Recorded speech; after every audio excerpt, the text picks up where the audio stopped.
ఇప్పుడు కేవలం 7,999 up to 10 kgs వరకు బరువు తగ్గి అధిక బరువు నుంచి వచ్చే ప్రధాన సమస్యలను దూరం చేసుకోండి.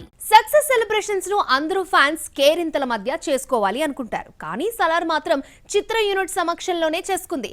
ఎంత సీక్రెట్ గా చేసుకోవాలనుకున్నా కొన్ని వీడియోలు బయటకొచ్చేసాయి. ప్రమోషన్ లేకుండా హిట్ అయిన సినిమాకు సలార్ ఎగ్జాంపుల్ గా నిలిచింది. రిలీజ్ కు ముందు రాజమౌళి ఇంటర్వ్యూ మినహా సెలబ్రేషన్స్ వరకు ప్రభాస్ పాల్గొంది లేదు. సినిమా హిట్ అయినా ప్రభాస్ ఇంతవరకు బయటకు రాలేదు. సినిమాకు హైప్ తీసుకొచ్చే ప్రయత్నం ఒక్కటీ చేయలేదు. రాజమౌళి చేసినట్టు ప్రమోషన్ చేస్తే వసూళ్లు మరింత పెరిగేవి. మొత్తానికి డార్లింగ్ 6 ఏళ్ల తర్వాత సక్సెస్ చూశాడు. బాహుబలి 2 తర్వాత నటించిన సాహో, రాధేశ్యామ్, ఆదిపురుష్ ఫ్లాప్ కాగా సలార్ ఆదుకుంది. సినిమా వరల్డ్ వైడ్ 700 కోట్ల గ్రాస్ తో బ్రేక్ ఈవెన్ అయింది. సలార్ తర్వాత ప్రభాస్ సినిమా కల్కి మే 9న థియేటర్స్ లోకి వస్తున్నాడు.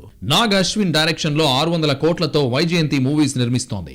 రిలీజ్ సందర్భంగా విలన్ పక్కన ఉండే రైడర్స్ ఇండియాను ఆక్రమించారంటూ రిలీజ్ చేసిన వీడియో కొత్తగా ఉంది.